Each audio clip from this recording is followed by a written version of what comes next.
Welcome to the T&C Random Fandom podcast. We are here to have fun and talk all things pop culture, collecting, and nerd culture in general. Make sure you join the conversation during our live stream with our most excellent hosts, Craig Borden and Tommy Mock. Let the shenanigans begin.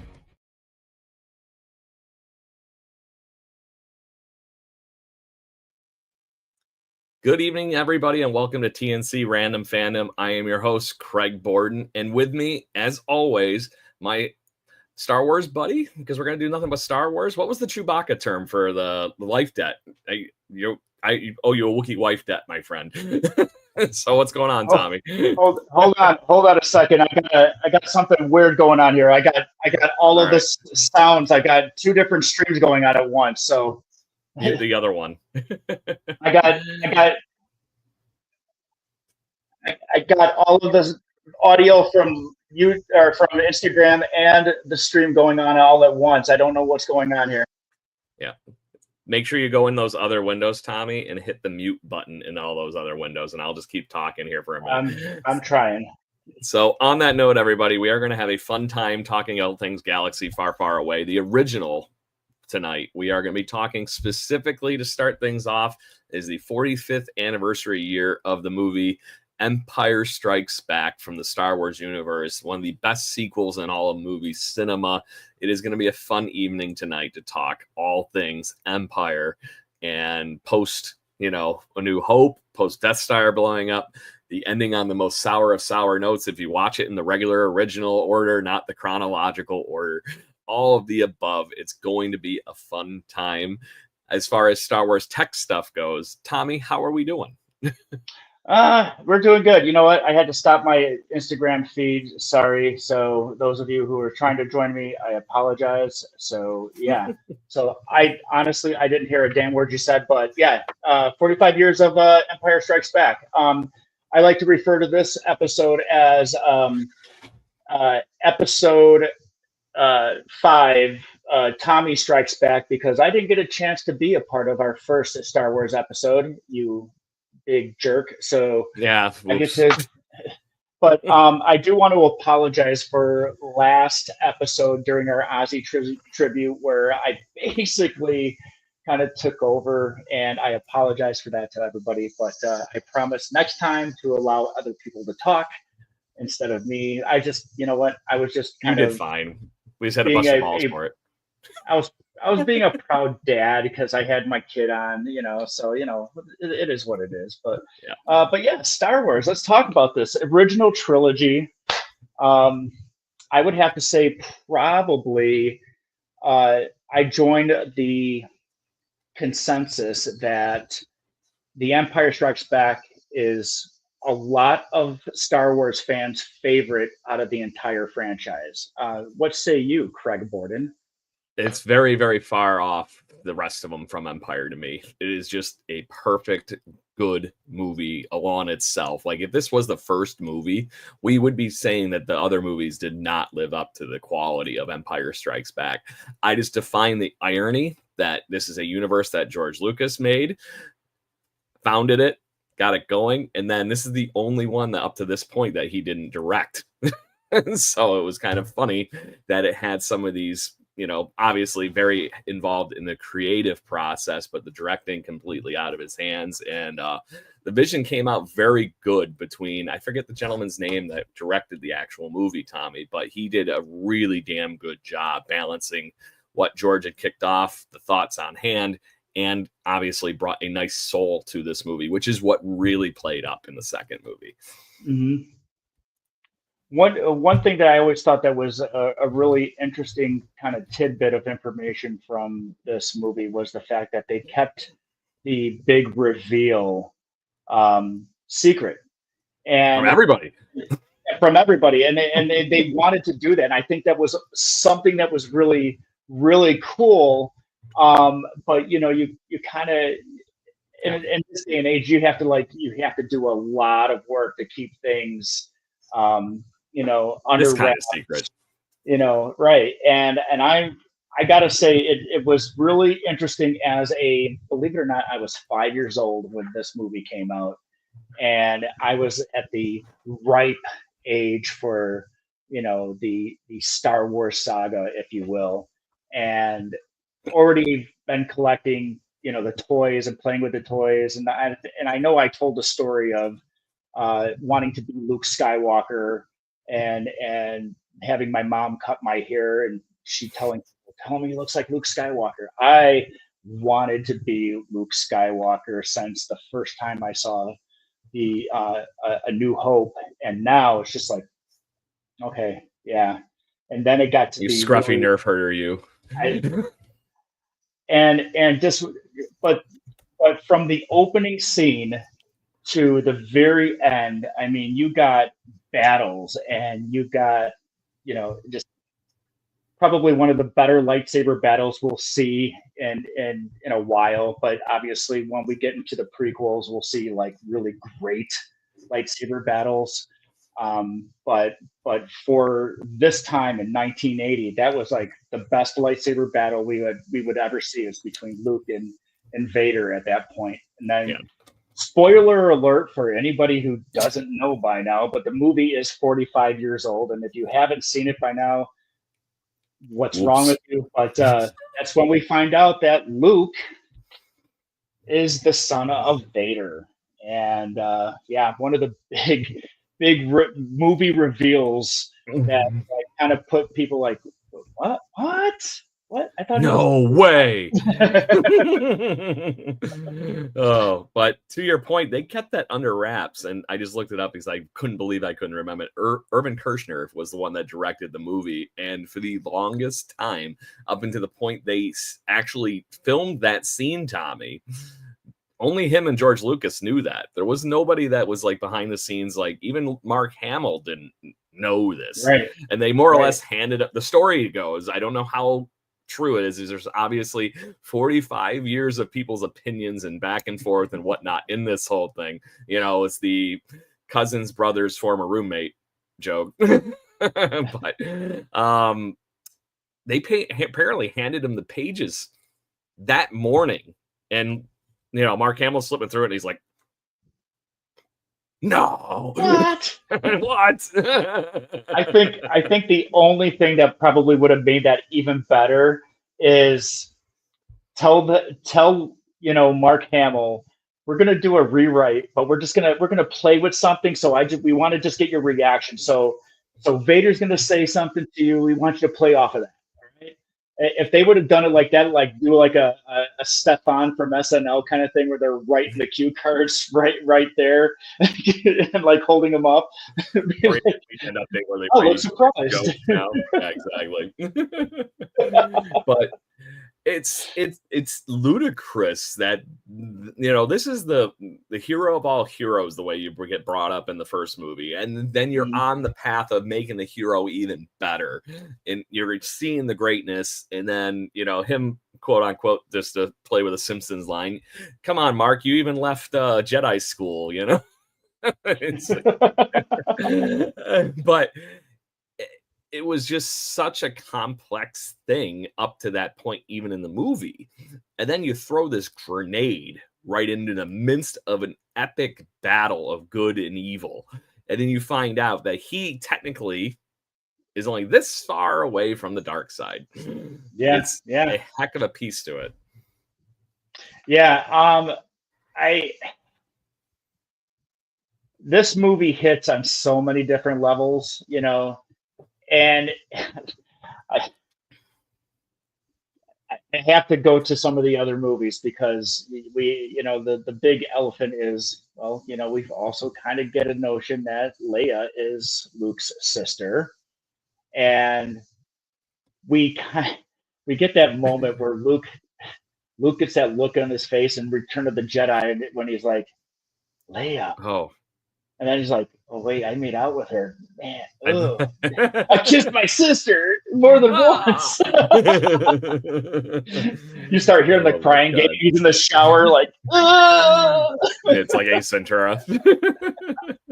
So, but to that point, regardless of weird horribilisms that were clearly only so thought out, but at that point, you have no idea. And they have no idea. They were raised on different planets. Good freaking luck figuring that one out in that mess. But in the midst of this, that battle, like you said, this was a giant upgrade from the lightsaber battle from A New Hope. And at that time, everybody was freaking out, even at that point, what this was in 1977, Tommy. I know, me being that little bit different in age from you, being the, to your Gen X, the millennial that I am, elder millennial, just saying. Elder millennial. But at the end of the day, I remember sitting in I had the luxury of being able to sit in my living room and watch these all from, going to the Blockbuster or the Wegmans video store and just watching them. All three, Bing Bang Boom, or on the ABC Sunday Night Movie. So there was no waiting for me. That's the one big difference, but it still hits, even if you watch them in this order of the original ones with the I Am Your Father. It just hits on that level so well when you watch the original trilogy first. No, I 100% agree with you. And like you said, it was a huge upgrade. Even just I butcher words whenever I try to talk fast. So, but just from production and storytelling, a huge upgrade from A New Hope. And New Hope set the standard at the time of what a sci-fi epic was going to look like. But then we cranked it up a notch, probably to 11 when we got Empire Strikes Back, and we got a host of new characters. We got a host of new creatures, which starts to become a standard for Star Wars, for the Star Wars franchise.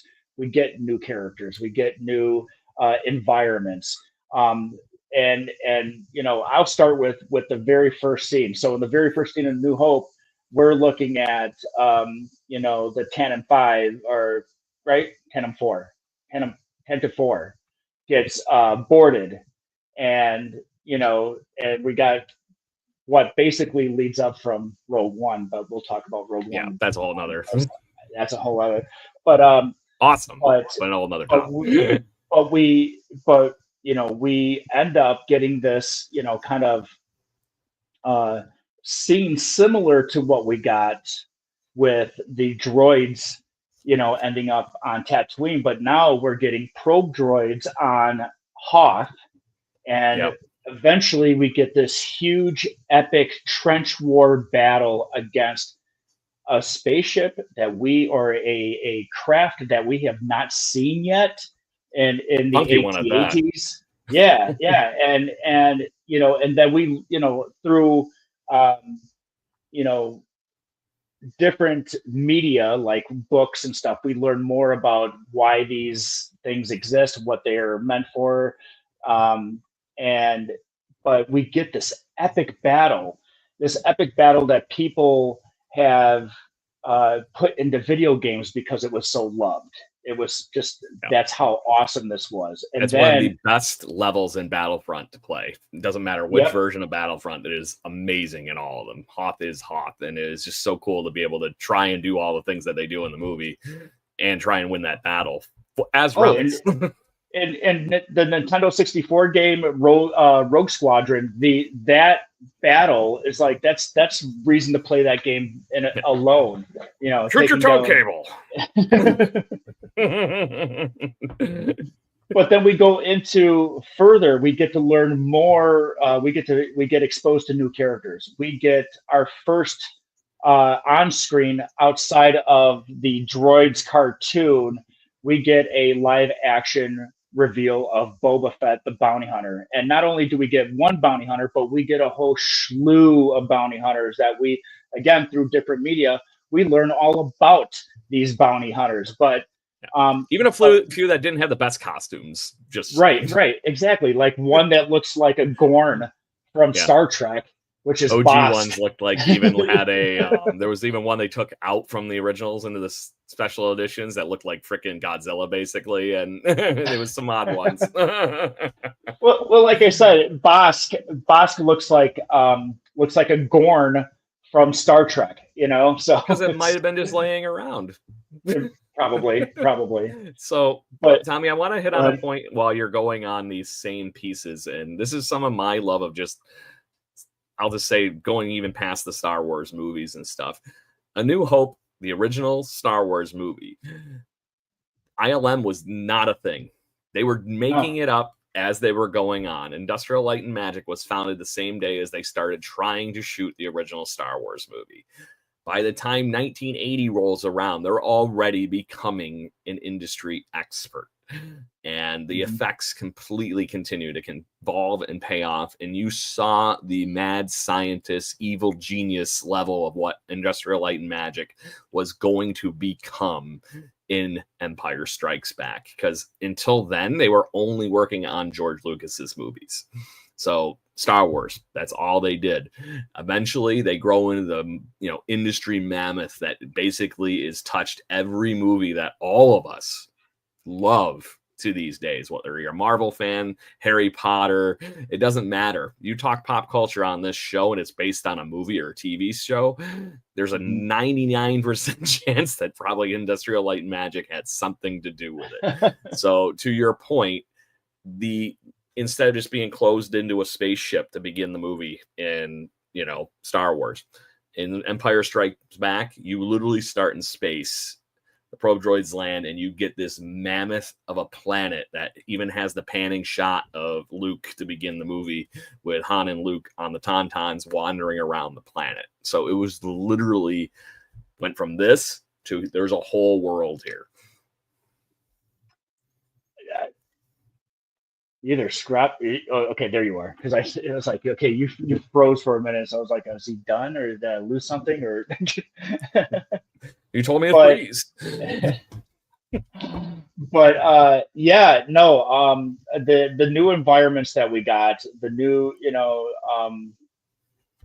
I like some of the little side stories that we got from like Mark Hamill himself. Like, he didn't like the fact that he killed the Wampa, so he didn't want it to be seen. So that's why you only see it, and in that moment you only see him chopping off his arm. But he's like, Wampas are doing what Wampas do. He's not doing anything bad. He's not a bad character. It's a snow monster. That's what right. That's what he does. So it's like, why would I purposely kill this thing? Obviously it's for self-preservation. But I like those kind of little tidbit stories and stuff like that, and the things that you see behind the scenes. But going even further, we get to see different variants of stormtroopers. We get snow troopers. We get scout troopers. We get to see ATSTs as well in the Battle of Hoth, which we'll see more of that going into Jedi. But again, we get to see more vehicles. We get to see more environments. We kind of saw how things work a little bit. The whole premise of the first part of that movie was take out the shield generator from the Imperial end. And you didn't, okay, great, we have shields. Well, how do they get made? Oh, there's a giant thing there. The first transport's way. Yay! Yeah. But no, but then we also get Bespin, which is where we get our big reveal. We get the battle, but we also get introduced to who I affectionately refer to as the smoothest brother in all of the galaxy, with Mr. Lando Calrissian and Billy D. Williams. Billy, what do we have here? Billy D. and the place to be. I'm stealing that from Gene just for Billy D. Williams. But he's sitting up in Cloud City in Bespin. He's got his Colt 45, and he's just being all chilled. And I like, and again, I will reference to another one, which is like an inside joke that became an outside joke with the Solo, a Star Wars movie, where they make fun of Lando Calrissian. He opens up the class and he goes, "That's a lot of capes." It's very much a lot of capes. But come on, this isn't The Incredibles where they're going to be like, no capes. It was, if you were trying to make somebody look prestigious, in charge in the Star Wars galaxy at that point, even, it was like, okay, you get a cape. Even Mon Mothma in the first one, same kind of idea. It was just how it was. Anybody that was kind of in that higher level. Darth Vader's in charge. Guess what? It's got a cape. Yep. No, yeah, it's you either got a cape or a cloak, because the Emperor wore cloaks, so Yes. he was a chancellor. He wore a dress, he wore a cloak, but no, and that's exactly what it is. I loved Lando Calrissian. I had the funny thing is I had an uncle, my uncle Ravel, African American gentleman, obviously through marriage, and he was the coolest guy I ever in my young age ever knew, and he reminded me of Billy D. Williams, just the way that he had a smoothness about him. So I always Like a presence. likened him. I always likened him to that, but then but he also wore a Superman's charm around his neck and everything. And I used to call him the Black Superman, because to me at 5 years old, that he was the Black Superman to me. And he goes, and I used to ask him, why don't you wear your uniform? And he goes, then everybody will know who I am. Yeah, he's got his glasses on. Don't worry about it. And that was my uncle, and I love my uncle Ravel, and haven't seen him in years, but love that man. But we got Billy D. Williams, who, like Han Solo, was a scoundrel. He was a spice runner. He was a gambler. And just like other characters, he kind of had his own redemption thing. And he won the Cloud City. He won this mining outfit and trying to make a better life for himself. Unfortunately, he was doing what he thought he should be doing as a leader of his people, so to speak. And he made a deal with the Empire by giving up who was supposed to be his friend, and allegedly, right. But eventually, we get a redemption from Lando Calrissian, because somebody might have changed the deal just a few too many times. Yes. but he was also a huge part of trying to find Han and rescue Han. So I do think that he did have his redemption, and was able, and he even had his redemption in the later films as well. He became part of the, not the Rebel Alliance, but the Resistance, and keeping up. Which if we do another episode about Star Wars and we talk about the sequel, not the prequels, but the actual sequel trilogy, I have a bone to pick. We better have some younglings on that show to help tip the scale. Well, but anyways, but I digress. But to your point, that was a major plot point. Obviously, that was the first twist, and you would have never thought there was going to be another twist after Lando betrays his old friend Han and his new friends Leia Organa and his other old friend Chewie. So in the midst of that, you thought you had the betrayal there that was going to pave the way for Luke Skywalker to come in and be the hero. And that was just what it was. It was just that one little thing that twists things up before oh my God.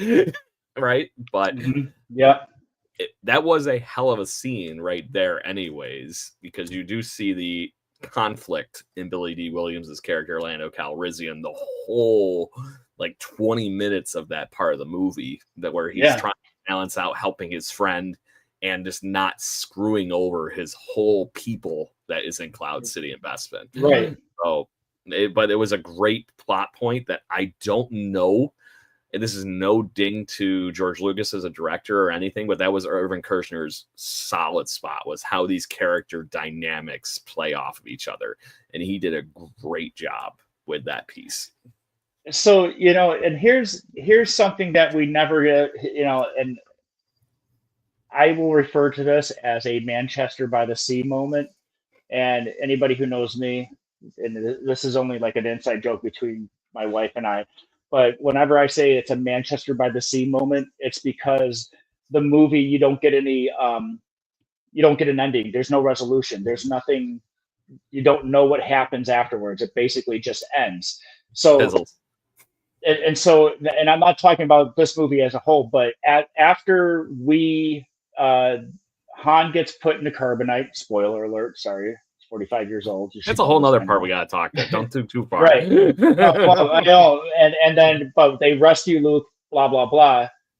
What happened to Bespin? Where's Bespin? What happened? Did everybody go back? Did anybody go back to Bespin? Was there a moment when somebody said, well, Lando is not in charge anymore, I'm going to take over? Or did did the Empire just say, you know what, we're taking over this mining, outfit, and it's going to be ours now?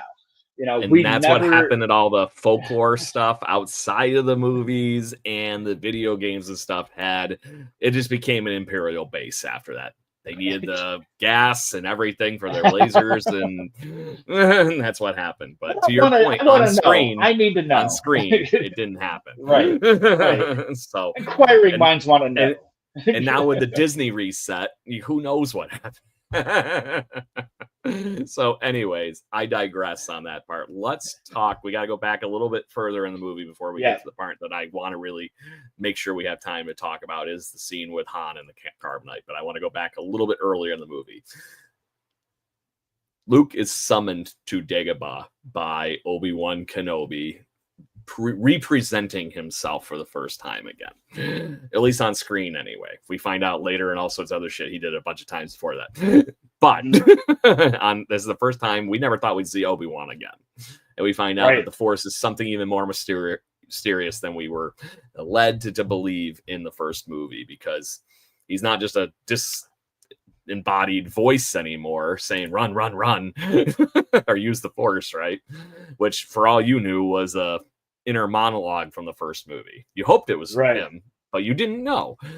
So now you have him literally appear in the snow on Hoth, telling him to go to Dagobah and find the master that taught him, Yoda, who at this point you would have never a million years, still going back to this movie, Tommy, known that was literally a Muppet. Right. 100%. And with a Muppet with the voice of Frank Oz, Hence my point. And I love how they use. So it was not the Mandalorian, but it was the Book of Boba Fett, where they were talking, where they actually had Luke with Ahsoka and the Mandalorian, and he was teaching Grogu. And Luke, as Jedi Luke, was telling the story of my master, who was the same being as him and everything. I want to know who came up with the idea of Yoda's speech pattern, because Luke says he talked in riddles, and I was like, no, he didn't talk in riddles. He just basically said everything in some dyslexic. Weird dyslexic way. Look, found someone you have. Do or do not. There is no try. Well, I have to try to do it in order to. That's just putting the words back into it. See, you tried something. So, on that note, and then then Yoda literally playing off of the fact that, oh, there's a great master here, and he's not telling him that it's him. He's hoping that he's going to stop underestimating him throughout that first meeting and everything like that. And Luke didn't end up getting a hint, and you hear Yoda obviously talking to Obi-Wan just like Luke had been doing, and next thing you know, they're finally Jedi training. So at that point, we got to see a little bit of a taste of what it was like to become a Jedi, Tommy. And as a young child, seeing this movie, how glued to the TV were you during that section? Oh, because that's what I want. Again, I wanted to be Luke Skywalker. I wanted to be the guy that blew up the Death Star. I wanted to be the guy that almost impaled his brain with a lightsaber, but that's the thing though, but no, you're right. As a young kid, you're just like, oh, okay, I got to see if I can balance myself on one hand, and then I wonder how many kids actually hurt themselves trying to do How many that. concussions to Gen X happened there would be my first question. Exactly. And everyone after that, by the way, because every kid that saw these movies in that order wanted to be that kid, because they still incredibly, even with the stupid special edition shit, still hold up so well. But we'll get to that later too. But so that scene when he's on Dagobah and all the training pieces, Tommy, all those pieces that built up to what you knew at some point was going to be the legend that is Luke Skywalker. Mm-hmm. Go for it. And the what, and the whole training, the training, we kind of learned more that there was more to training to be a Jedi. We learned the whole hierarchy of Padawan, Master, and stuff like that. But Luke kind of had the fast track on the training, I guess. Exactly how being long the last one. How long was he on Dagobah? Because apparently you're supposed to be taken from your family when you're like a little tiny child. Luke's already a teenager at this point, and but pushing his 20s and beer drinking age. He started drinking blue milk every time. But the Dagobah training scene is also where we get our first kind of hint of there being another Skywalker and that Vader is Luke's father. But we get those hints on Dagobah. The one where he goes into the cave and he actually faces off against a vision of Vader, and Luke cuts his head off, but then the mask opens up and you see his face. So you're probably, if you've seen this movie seeing the movie for the first time, you're thinking to yourself, what does that mean?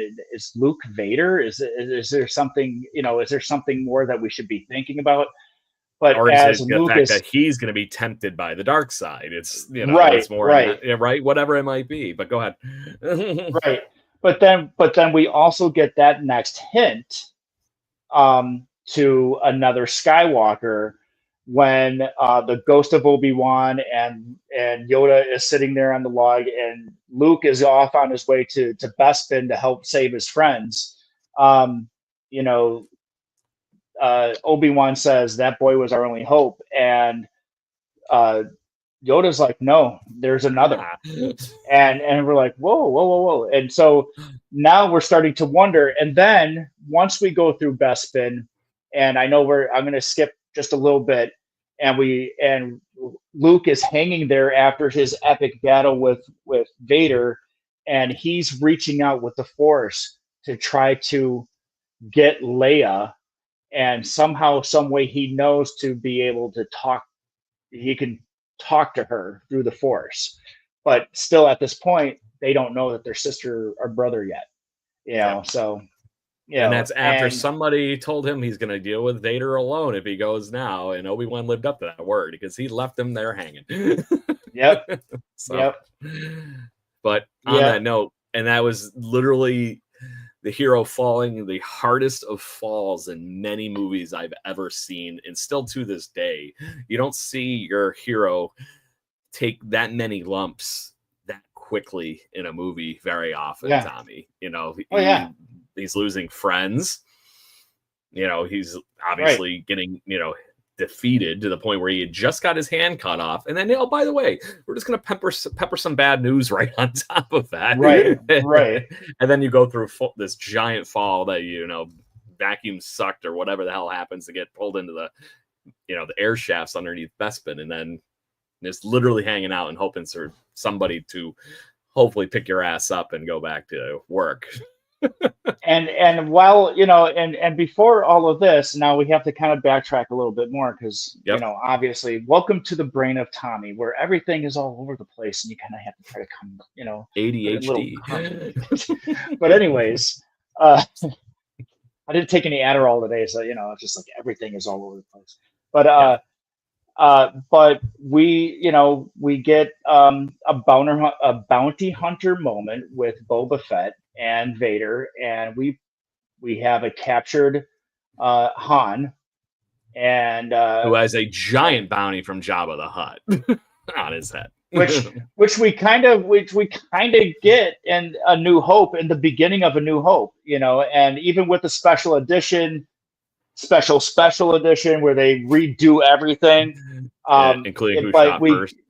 Yes, well, then we get to see, we get that little bit of interaction with Han and Jabba, and that was actually supposed to be in the movie, but Jabba was also a big fat, man, humanoid, not a space slug, So, but Pizza the yeah, Hut.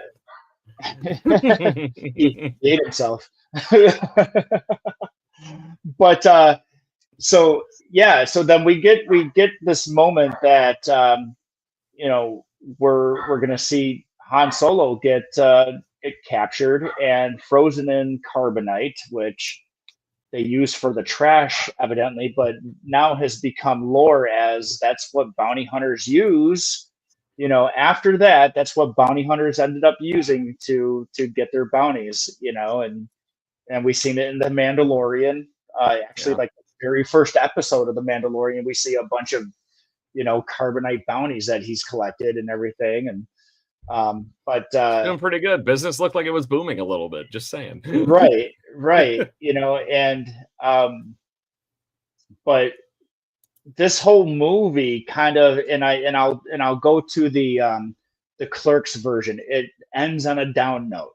It does. We got Luke has been beaten and maimed for life, and has got this like really bad news of knowing that the ultimate evil in the universe is his father. And one of his best friends is now in the hands of a bounty hunter on his way to an even worse villain in Jabba the Hutt. So they try very hard, I think, to put it on a higher note of like, we're gonna go find that bounty hunter and we're gonna, we'll give you all that information that you need. It's like, okay, well, Lando's doing his thing.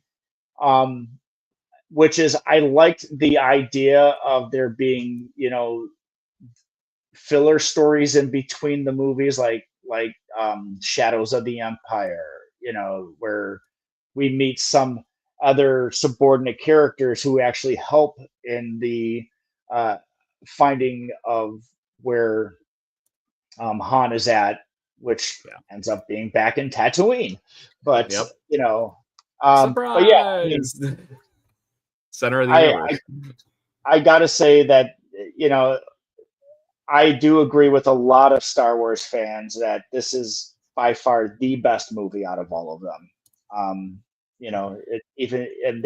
There really isn't a happy ending at the end of this one, but it's setting up phenomenal, right?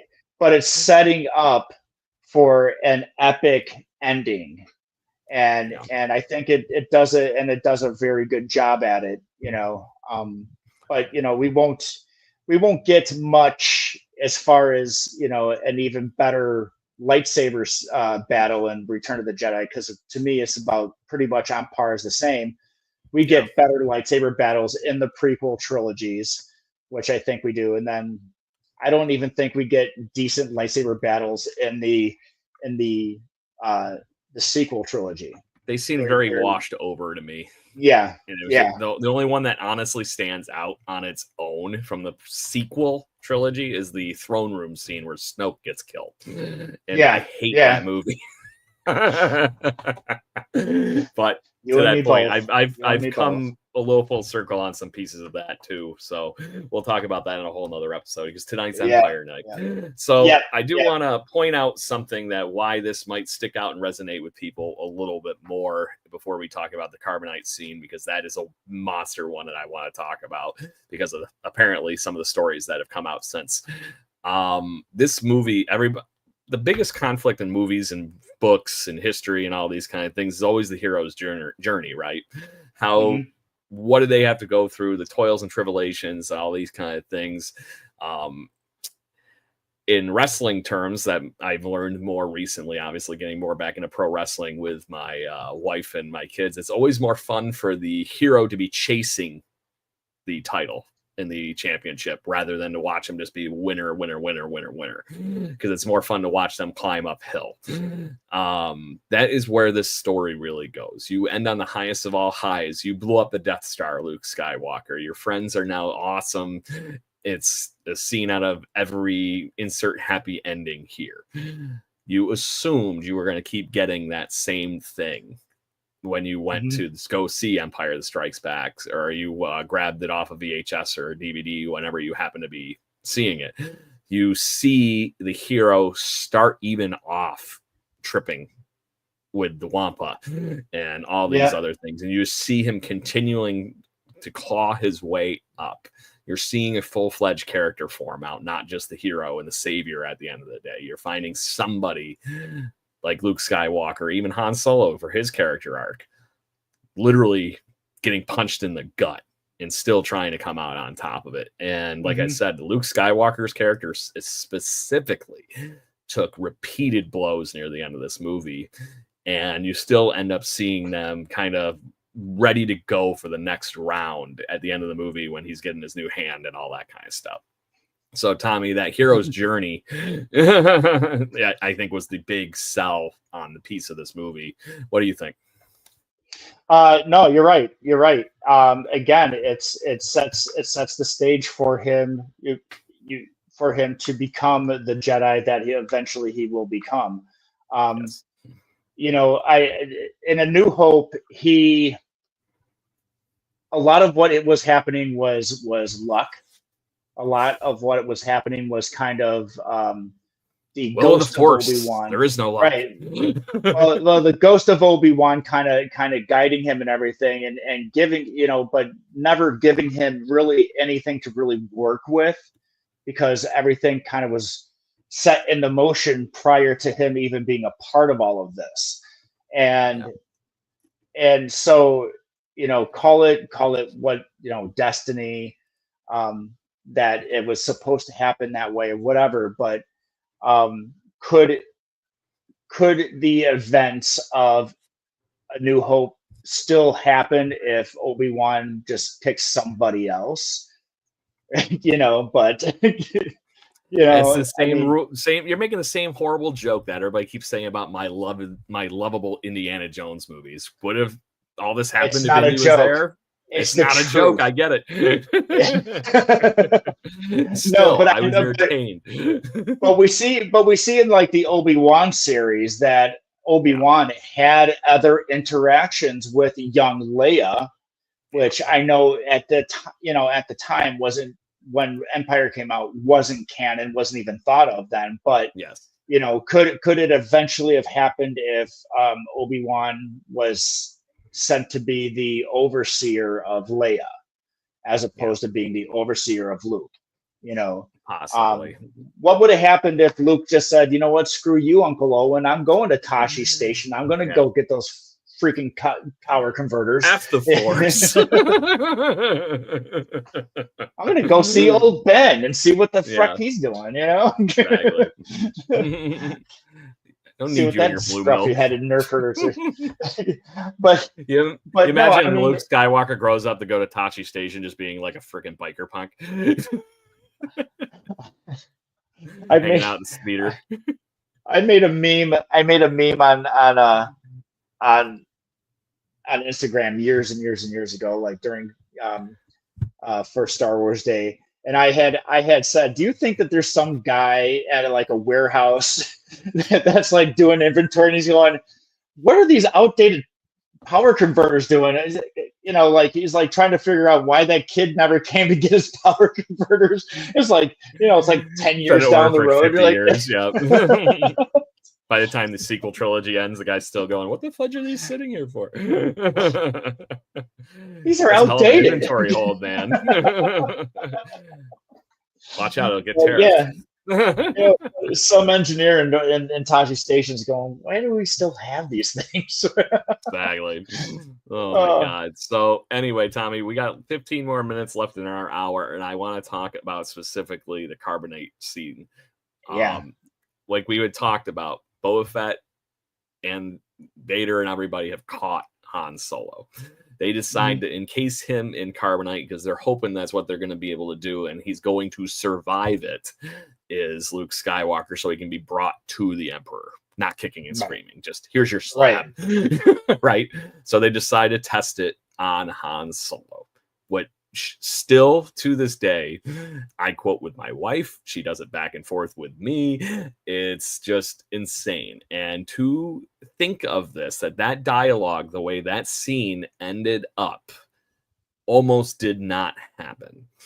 Because more or less, this was the intuition of Han Solo wanting his character to kind of actually die.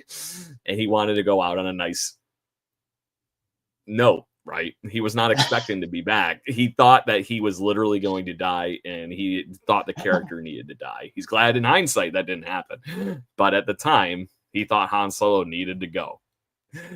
And in the midst of this, they tried a billion things, it sounded like, when Leia finally caves and says, "I love you," to the scruffy nerf herder. So what are your thoughts? What do you think of some of the stupid other things that they tried outside just saying "I love you" and peace out? I just think there's a bunch of what if there that's kind of amusing before you got to the classic.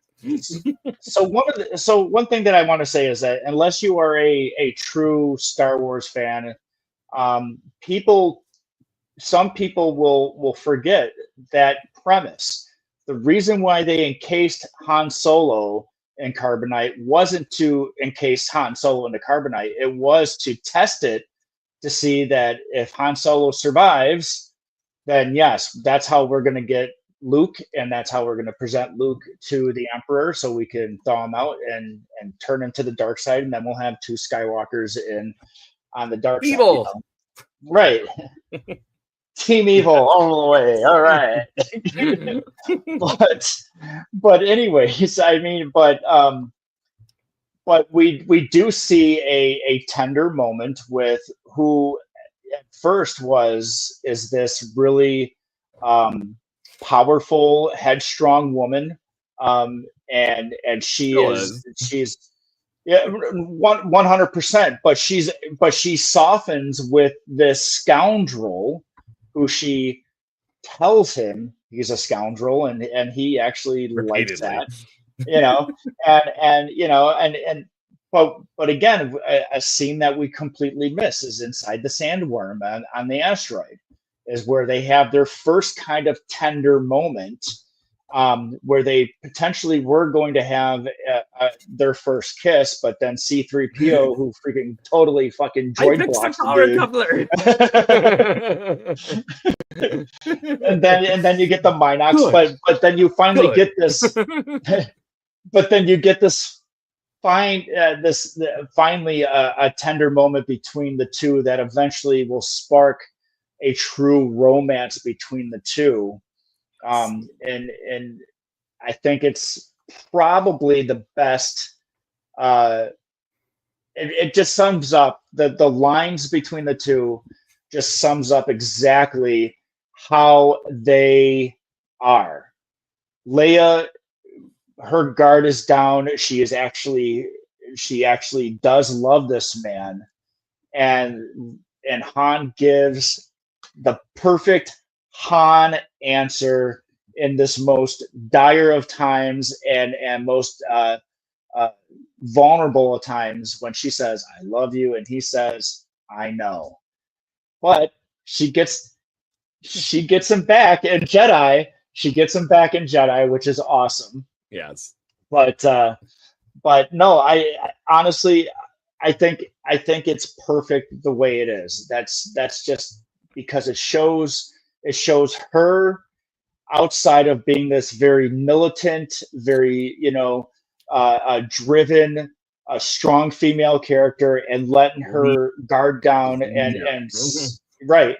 And right, the true leader of the rebellion General is Organa. who she is, right? And but she softens because she is falling, and she feels for this man who, in all intents and purposes, is not for her.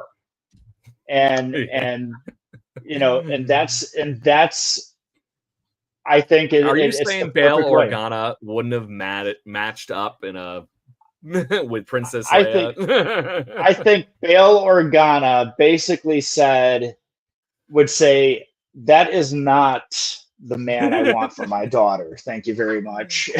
He might surprise us though, because that character was a spot-on character as well. So, but anyways, Well, but to your point, perfect play on words and mhm. perfect to those characters, and the fact that they were allowed to play with that scene got that scene perfect.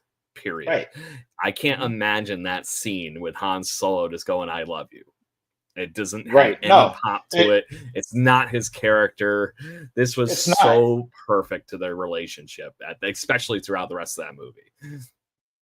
And I think that, and then they do have their first kiss.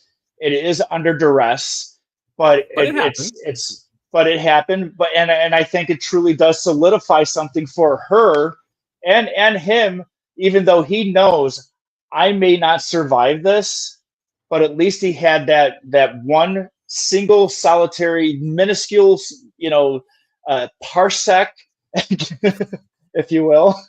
I know it's a unit of measure. It's not Not the right one anyway. It sounds cool. Don't worry about it. It's a unit. But anyways, I'm using Han lingo.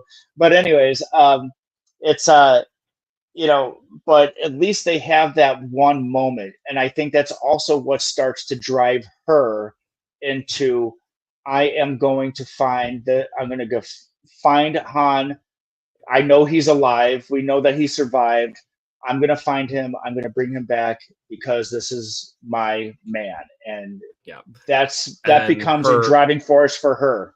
Yeah. And then the two of them being obviously paired up as well as they were paired up for Return of the Jedi spoke leaps and bounds. And it was a relationship that was perfect and it was great. And obviously it spawned a horrible child that ruined the galaxy later, but that's besides the point. I honestly wish they would have went to the novels. I think Kathleen Kennedy was ridiculous when she made twice.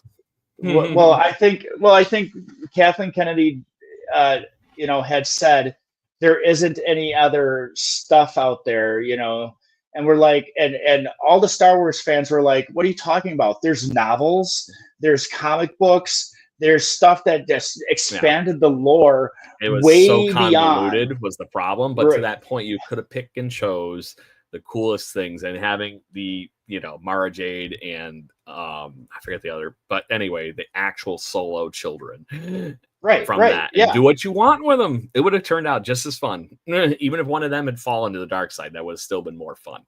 But regardless of the point, Mara Jade played hippity hop with that fucking thing, anyways. But that's besides the point. Well, the funny thing is that, and I'll, I know we're going off tangent, but I will say this. Even Galaxy's Edge in Disney World and Disneyland, they made a Mara Jade lightsaber hilt, and it's got a purple blade like they did, like in the lore, in Legends as they call it, because it's not canon yet. Yeah. Which I have a feeling it will be, but someday.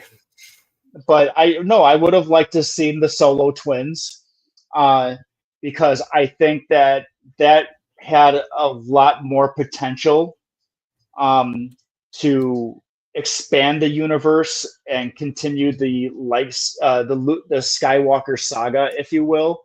But it would have opened up the door to the Solo saga, if you will, because the last name is now Solo. It's not Skywalker.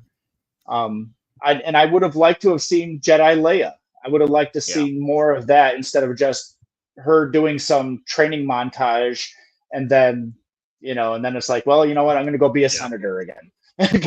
Pulling herself through the galaxy was a fun one. Right. But anyway. Right, exactly. I digress, but that's going to another whole evil topic that we're going to get to eventually when we really, truly go to the dark side. But anyways, any last moments that you would like to discuss on the Return of the Jedi, or not Return of the Jedi, either the sequels or the original ones really quickly, or anything on Empire that you are specifically thinking we missed? Because I said, 45 years. So the one thing that I got to say is I wish and one of my favorite characters is Chewbacca. I wish they gave Chewbacca more than kind of the co-pilot side saddle kind of thing. Because I mean, shit, the poor Wookiee didn't even get a medal in the last He movie. did eventually. Yeah. Oh, again, it's an afterthought. But Yeah, anyways, but way. but but again, he is a to me an essential character. I think that Chewbacca needed to have a little bit more, give him something more other than sometimes the comic relief. Even though we have Abbott and Costello with the droids, we would get some, these little kind of like chuckle things with Chewbacca, which I think that he Laugh it up, Fuzzball. right. But I think that he should have probably have gotten just a little bit more in the next coming movies. Now they made him a little bit more of an essential character, but again, he was kind of second fiddle to everybody else, which I think there was more to Chewbacca than just being the guy in the co-pilot or just the one that blows everything up all the time. Right. That's I think that there should be more to it. There really should be more to him. Chewbacca is a much more complex character. We got to see the Wookiees in the prequels more so, but I think that for a character that's of that size and strength, he wasn't utilized enough or properly. Yeah. Well, and outside of characters like Yoda, as far as especially in the original movies, the ones that couldn't speak didn't get the playtime, right? And unfortunately, Chewbacca was one of those ones that fell into that category. But to that point, okay, well, great. You had a guy that was only 3 feet tall, 2 feet tall, and that stole how much screen time. But to that point, that was a great character too. But I agree with her. There could have been some more fun, especially throughout the rest of Star Wars period, that Chewbacca could have gotten a little bit more due. But to that point, he can be as old as we apparently need him to be. So he could be in whatever the hell we're brewing up now, Tommy. Just saying. I just hope that Kevin Feige and Dave Filoni, they do. And Jon Favreau has been. And Jon Favreau, I hope that they are fans and they tend to listen to fans. I just hope that they do right by what's coming up next, because I always see these like things on YouTube that are like, oh, they're gonna the sequel trilogy is now gonna be Legends, and they're gonna redo the whole thing, and Kathleen Kennedy is out, and blah blah blah blah blah. You know what? I don't care. The multiverse happening. The funny thing is that Disney's going to continue to make money off of all of the true Star Wars fans, because you know what? We're still going to watch it. We're still going to consume it. We're going to bitch about it if we don't like it, but we're still going to do it. More Star Wars is still better than no Star Wars. And you know what? And I'm telling you right now, if I ever get to do any type of like real acting where that's like my dream job. If I get even if I had like a small little tiddly part where I can say I was in a Star Wars film, to me that's because then my image is forever going to be, as long as there's cinema, I will always be alive, so to speak. So it's like my grandkids and my great grandkids will be like, oh man, there's a great granddad. He's that guy that just got shot by a stormtrooper because he was mouthing off drunk in a bar somewhere. Sorry, Cantina. I'm the one person that gets shot by a stormtrooper. Nobody else gets hit. You know what? And I'll love it. Stormtrooper death guy. Number one. Put that on your But IMDb anyways. page. So, anyways, but Tommy, no. that's the end of our show, I think, at this point. So, unless there's something you want to add or just jump in any plugs that you want to talk about before the end of the show. Actually, no, I do got some shameless self plugs to do. Go for it, buddy. something. Okay, so again, for those of you know, and for those of you who don't know, I am the current dance master of the Flint Hill Dance Troupe that performs at the Genesee Country Village and Museum. We have an event coming up. It is the weekend of the 16th and 17th. And it is called the Fiddle and Folk Festival at the Genesee Country Village and Museum. The Flint Hill Dance Troupe will be performing. We will also be doing part of our programming, which will be teaching some of the dances and telling the history of some of the dances as well as the music. But in conjunction with what we're doing, we are also going to be working with our friends at Country Dance Rochester, also affectionately known as CDR. We will be working with them as well. So we're going to have our morning. We will be performing at 11. Then CDR will be performing at noon. And then at 1 o'clock, we will be joining forces. And we will be performing together. So if you are interested in any type of 19th century dance or contra dance, which is what CDR does, which is basically what the Flint Hill Dance Troupe does, come on down and learn some dances and come and see some really great music, some fiddle music. If you know, great musicians. I've got to work with a few of them. They're awesome. Also, I am going to be performing in a murder mystery dinner theater with Western New York Improv. I have done a murder mystery dinner theater with them once before. I will be playing the part of Mr. Thomas Edison Jr., which is historically accurate. Yes, there was a junior. And he wasn't anywhere near what his father Not was quite like. brilliant. But anyways, so I got that coming up, and I might have some other things. But other than that, but again, come out on the 16th and 17th to the Genesee Country Village and Museum for their Fiddle and Folk Festival, and come and see us and say hi. And who knows, you might be asked to come and dance with us. It's fun. You might enjoy it. And I'm trying to get this guy. Wait, I don't know when this is gonna. So you might be over here. So eventually, somehow. Idiot is gonna join us. But now also, you're gonna be living a lot closer. You'll be able to hit me easier. One other thing too, auditions for Spirits and the Yuletide at Genesee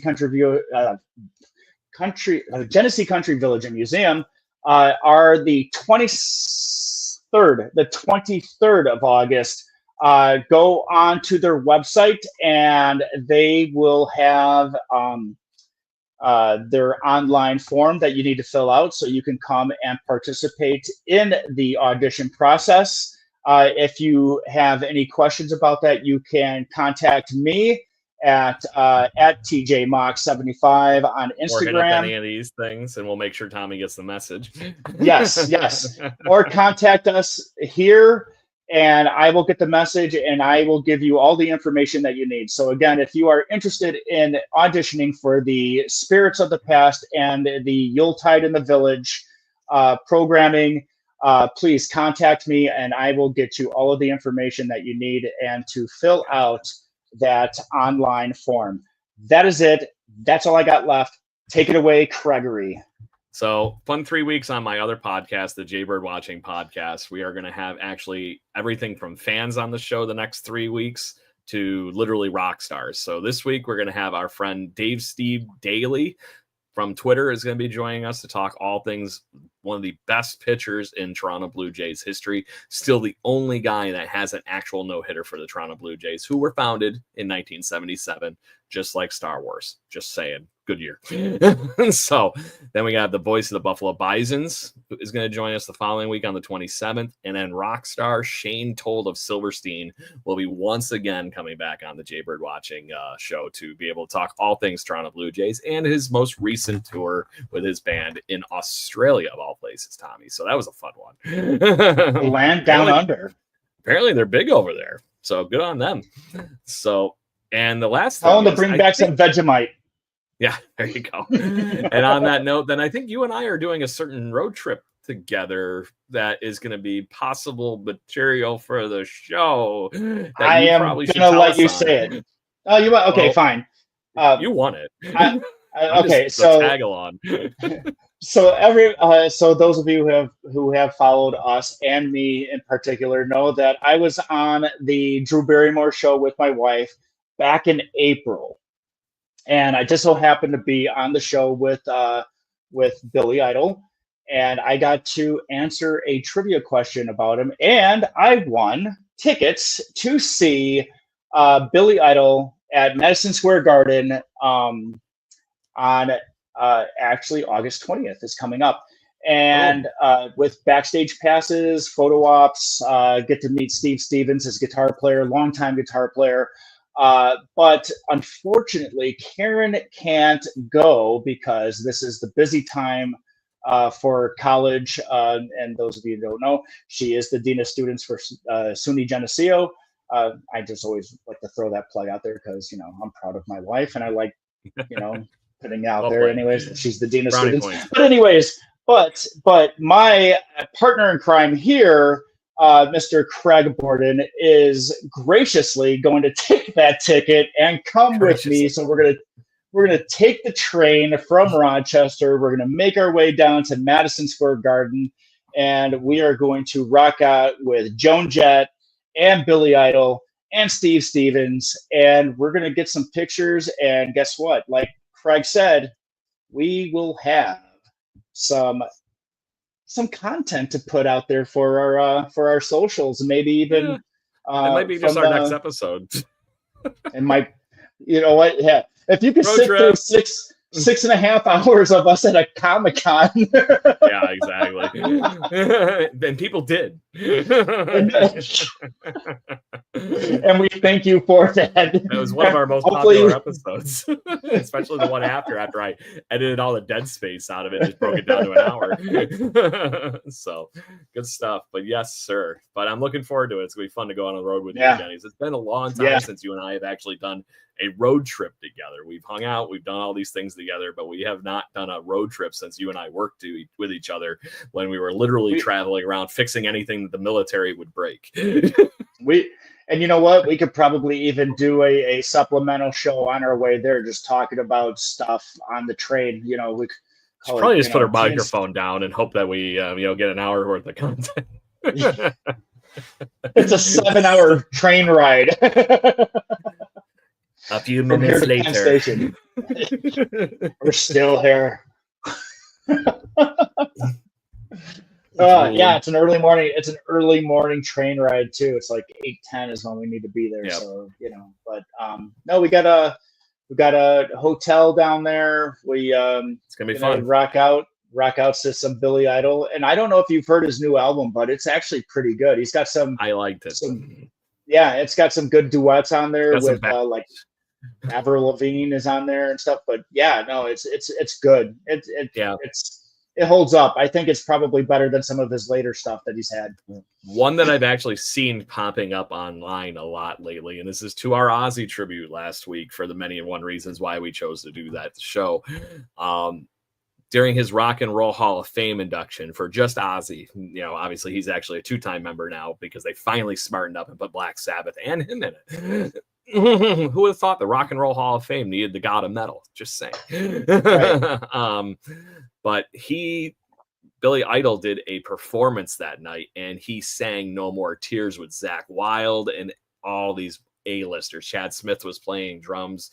It was incredible, and I'm so happy that clip started resurfacing again because it was great when I saw it the first time, and now it's just like, Perfect. Yeah. So I look very forward to it, Tommy. It's gonna be fun, but I think it's enough time that we did or at least after the show talking. So thank you very much, everybody. I greatly appreciate y'all joining us for Empire Night here tonight. Just remember, an Empire was still the best one according to Clerks and all of us here at the T&C Random Fandom. Just remember that, you know, at least the second one is always the best one. And so on that note, take a great time. We'll talk to you soon. We will see you every other week from now on. Just remember that until further notice. Tommy and I are on a split schedule, double weeks. So our next show will be the 24th. We will all see you then. Cheers and have a great night. Good night, everybody.